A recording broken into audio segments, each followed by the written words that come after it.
नमस्कार, स्वराज एक्सप्रेस के खास प्रोग्राम कुर्सीनामा में आपका स्वागत है। आपके साथ मैं हूं विकास सक्सेना। उत्तर प्रदेश में सरकार बनाना सभी राजनीतिक दलों का सपना होता है। ऐसे में अब 2022 में सूबे में चुनावी घमासान है, तो हर दल के नेता पूरी दमदारी के साथ चुनावी मैदान में उतर रहे हैं और अपनी उपलब्धियों का बखान करते हुए विरोधियों की नाकामियों को गिना रहे हैं। आगामी चुनाव को लेकर सत्ताधारी बीजेपी के साथ ही विपक्षी समाजवादी पार्टी, बसपा और कांग्रेस पूरी तरह से कमर कस चुके हैं। वहीं अन्य दल भी प्रमुख पार्टियों का गणित बिगाड़ने के लिए मुस्तैदी के साथ डटे हुए हैं। खैर, चुनाव में किसकी रणनीति काम करेगी ये तो नतीजे ही बताएंगे। लेकिन फिलहाल कुर्सीनामा में आज हम बात करेंगे बुलंदशहर जिले की सिकंदराबाद विधानसभा सीट की। तो चलिए सिकंदराबाद के हर एक सियासी जो समीकरण है उसको समझने की हम कोशिश करेंगे। तो शुरू करते हैं आज का हमारा कुर्सीनामा आज का सफर।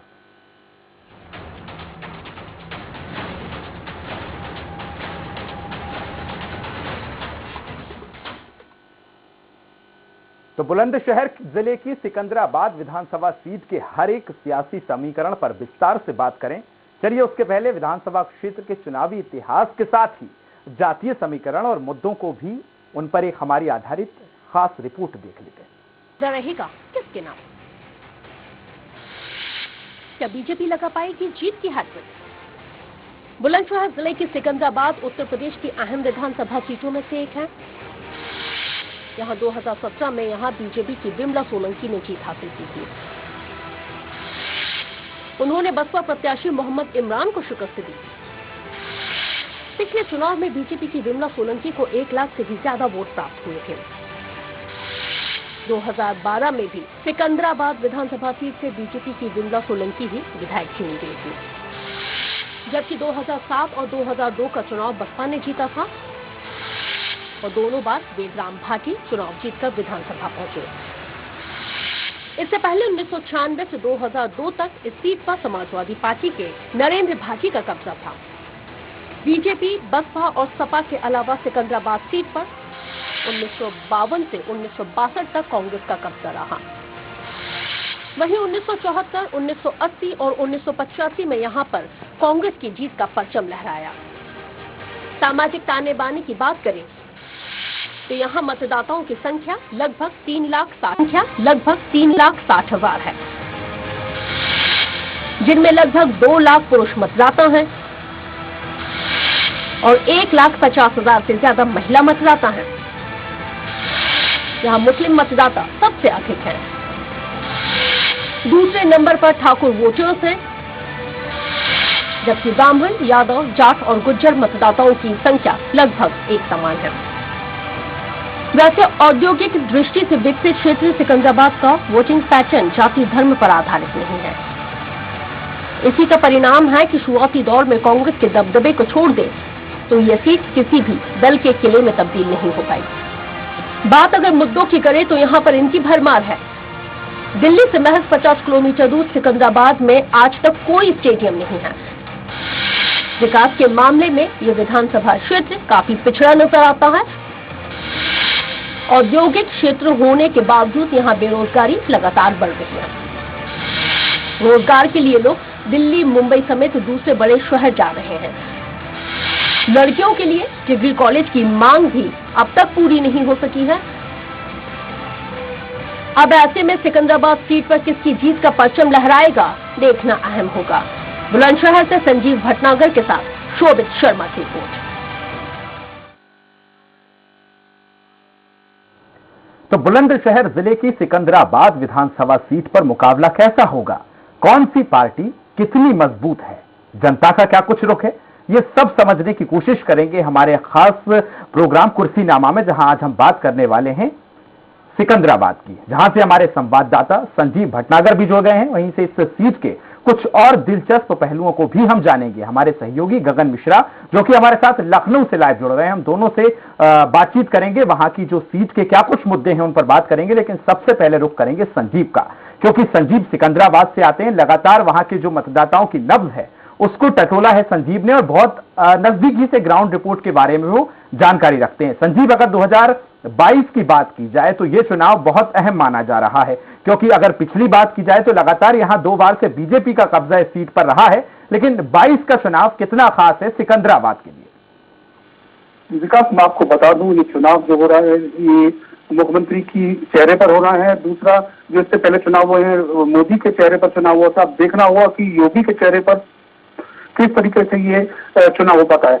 दूसरी बात करूं, सिकंदराबाद विधानसभा में सबसे पहले बसपा के विक्रम भाटी 2 बार यहाँ के विधायक रहे और मंत्री बने थे। उसके बाद ये सीट जो है ये जो बीजेपी के खाते में चली गई और बीजेपी की जो विमला सोलंकी है यहाँ से 2 बार की विधायक है।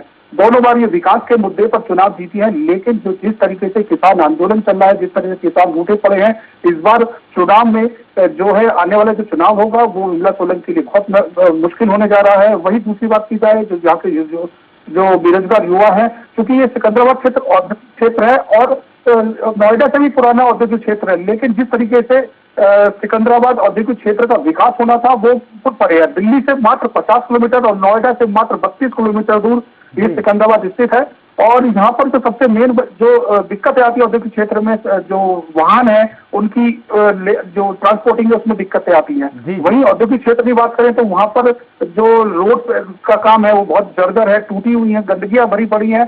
कई बार विधायक ने दावा तो किया है काम कराने के लिए, जिस तरीके से पुराना औद्योगिक क्षेत्र होना के नाते ये सबसे ज्यादा विकसित होना चाहिए था, वो नहीं हो पाया। दूसरी बात की जाए, लगातार फैक्ट्रियां बंद होती रही हैं, कुछ फैक्ट्रियां अभी नहीं आई हैं, लेकिन जो लोकल के जो रोजगार के लिए युवा हैं वो बाहर जाना पड़ता है। उनकी ये मांग रही है कि सिकंदराबाद औद्योगिक क्षेत्र में ही हमें नौकरी मिलनी चाहिए थी। जी, लेकिन हमारे साथ लखनऊ से हमारे सहयोगी गगन भी जुड़े हुए हैं। गगन, यदि आपकी बात की जाए तो सिकंदराबाद इस बार क्या विकास के मुद्दों को लेकर चुनाव लड़ने वाला है या चेहरों को लेकर चुनाव लड़ने वाला है? क्योंकि संजीव का कहना है कि पिछले 2 चुनाव तो चेहरों को देखकर हुए हैं, तो 2022 का चुनाव में विकास के जो मुद्दे हैं वो कितने मायने रखने वाले इस सीट से?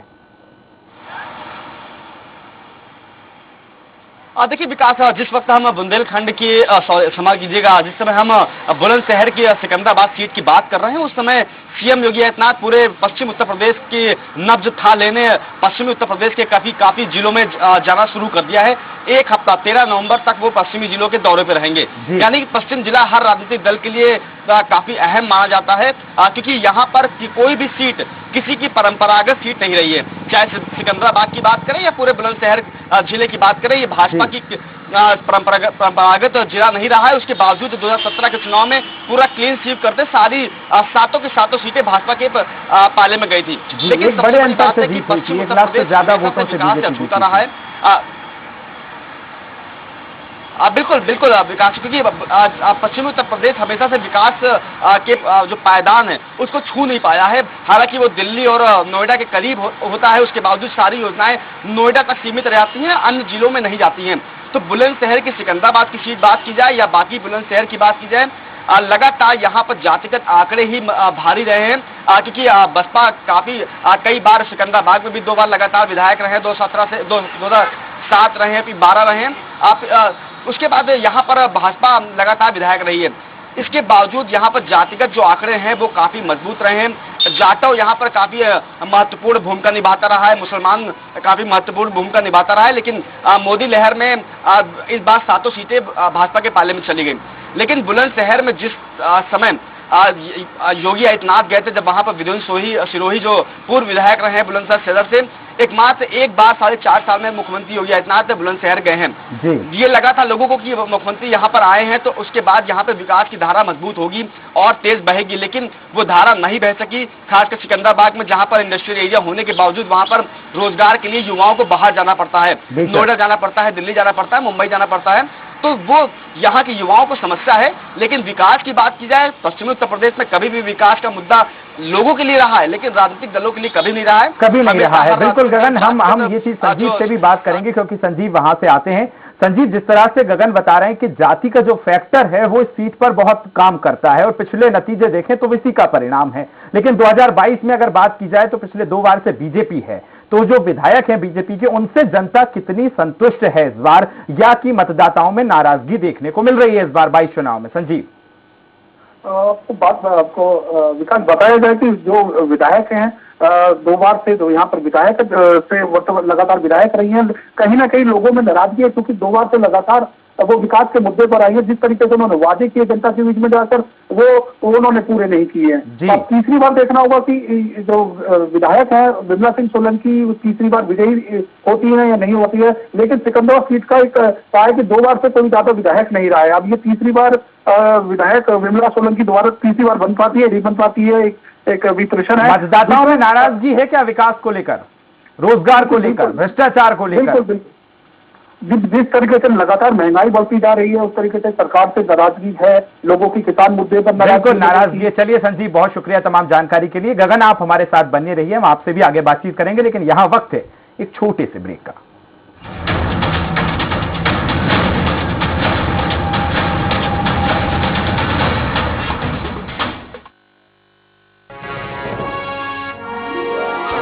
विकास में अग्रसर सरकार, जनगण मन के हुए सबने साकार। उत्तराखंड में लगभग 22 से 24 हजार रिक्त पद और बैकलॉग के साथ समस्त खाली पद सब पर भर्ती प्रक्रिया शुरू हो चुकी है। अब मिलेगा हमें रोजगार का अधिकार। अब आईएएस, पीसीएस, एनडीए और सीडीएस जैसी परीक्षाओं के लिए हम जैसे जरूरतमंद युवाओं को सरकार द्वारा 50,000 रुपए की एकमुश्त वित्तीय सहायता दी जाएगी। समूह का और खा के पदों के लिए आयु सीमा में 1 वर्ष की छूट दी है। और यही नहीं, मार्च 2022 तक भर्ती परीक्षाओं के लिए लिया जाने वाला शुल्क भी धामी जी ने माफ कर दिया है। राज्य के मेडिकल कॉलेजों में इंटर्न डॉक्टर का स्टाइपेंड 7,500 से बढ़ाकर 17,000 करने के बाद हम उत्तराखंड राज्य सरकार का अभिनंदन करते हैं। युवाओं के संग है हम, उत्तराखंड है हम।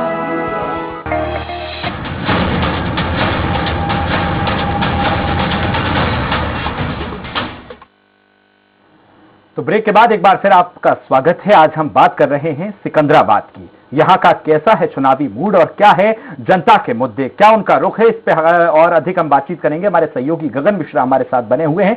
गगन, अब अगर ये बात की जाए तो विधायक की अगर हम बात करें तो जिस तरह से पलायन एक बड़ा मुद्दा है, जो युवा है यहाँ का वो या तो नोएडा जाते हैं या दिल्ली का रुख करते हैं रोजगार के लिए। तो युवा वर्ग एक खास तौर पर यहाँ रोजगार को लेकर उसका एक बड़ा मुद्दा है। लेकिन विकास की बात की जाए तो सड़कों की हालत वही बनी हुई है।